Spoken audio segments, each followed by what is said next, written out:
decision making.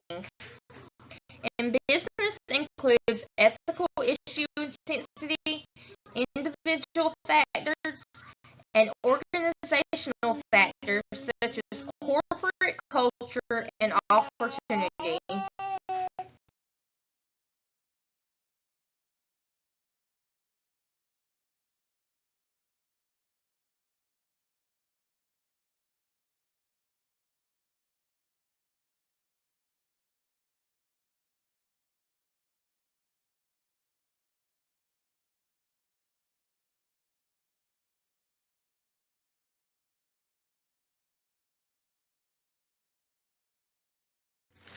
Ethical issue intensity can be defined as the relevance or importance of an event or decision in the eyes of the individual, work group, and/or organization.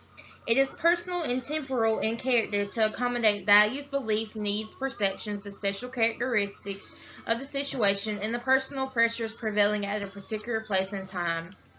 The first step in ethical decision making is to recognize that an ethical issue exists, requiring an individual or work group to choose among several actions that various stakeholders will ultimately evaluate as right or wrong, which leads us to ethical awareness. Costly problems can be avoided if employees are able to first recognize whether their situation has an ethical component.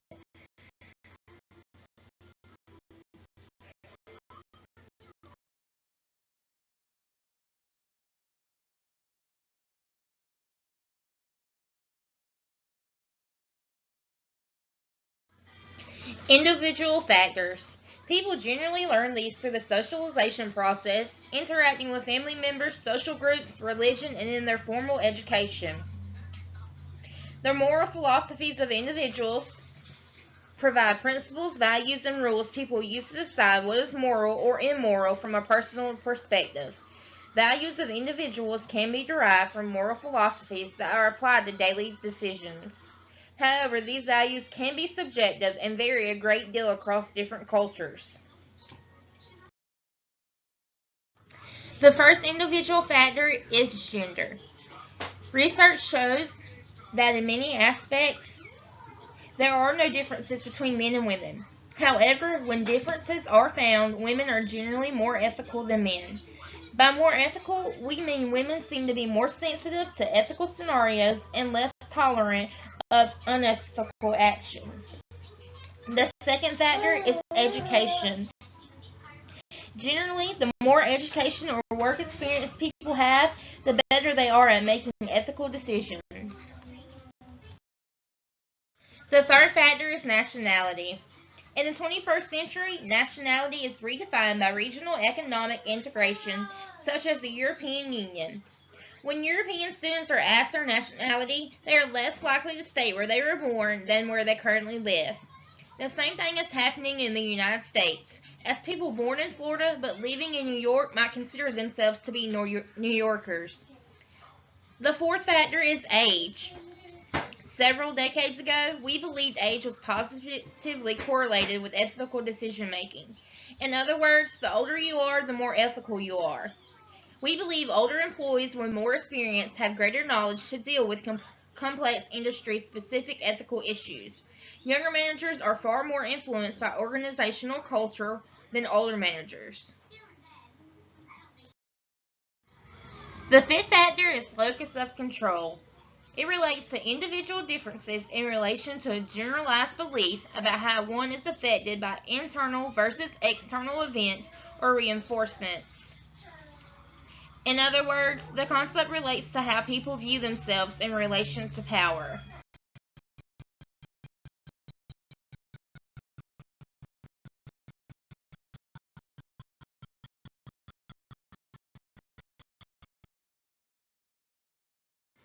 Organizational factors. Employees approach ethical issues on the basis of what they learned not only from their own backgrounds but also from others in the organization. The outcome of this learning process depends on the strength of personal values, the opportunities to behave unethically, and the exposure to others who behave ethically or unethically. One organizational factor is corporate culture. It can be defined as a set of values, norms, and artifacts, including ways of solving problems that members of an organization share.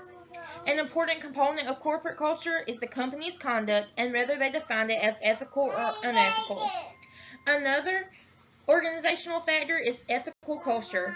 It reflects the integrity of decisions made and is a function of many factors, including corporate policies, top management's leadership on ethical issues, the influence of coworkers, and the opportunity for unethical behavior.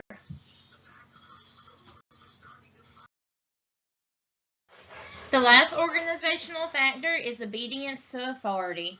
It's another aspect of the influence significant others can exercise and helps explain why many employees resolve business ethic issues by simply following the directives of a superior. If the employee's decision is judged to be unethical, he or she is likely to say, "I was only carrying out orders," or "My boss told me to do it this way."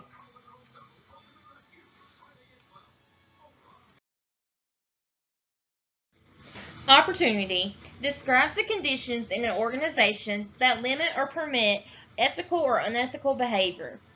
Opportunity results from conditions that either provide rewards, whether internal or external, or fail to erect barriers against unethical behavior.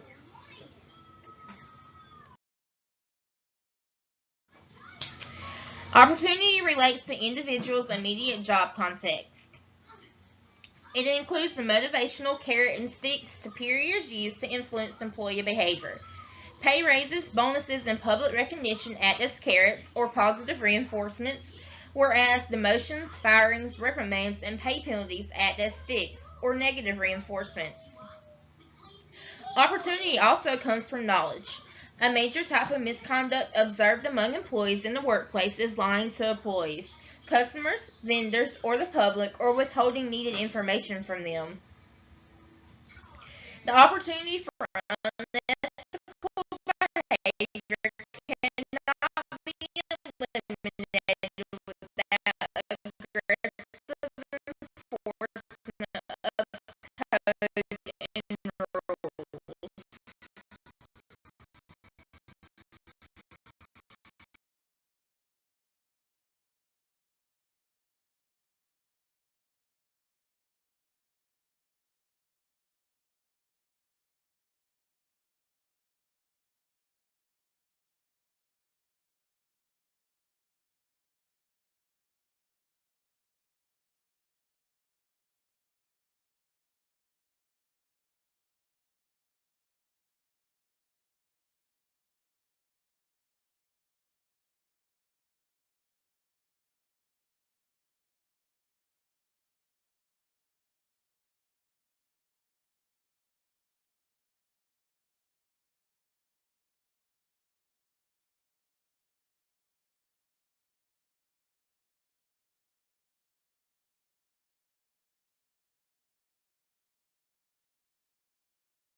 Ethical business issues and dilemmas involve problem-solving situations where the rules governing decisions are often vague or in conflict.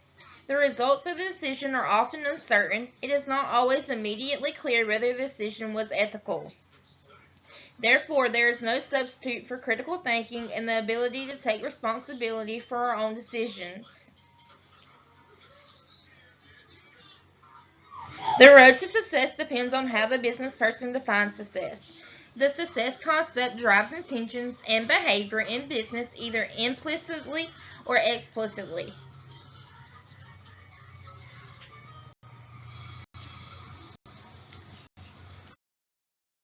The word normative is equivalent to an ideal standard. Therefore, when we talk about normative approaches, we are talking about how organizational decision makers should approach an issue. Most organizations develop a set of core values to provide enduring beliefs about appropriate conduct within the firm. For most firms, the selection of core values relates directly to stakeholder management of relationships. This includes instrumental elements that justify the adoption of core values.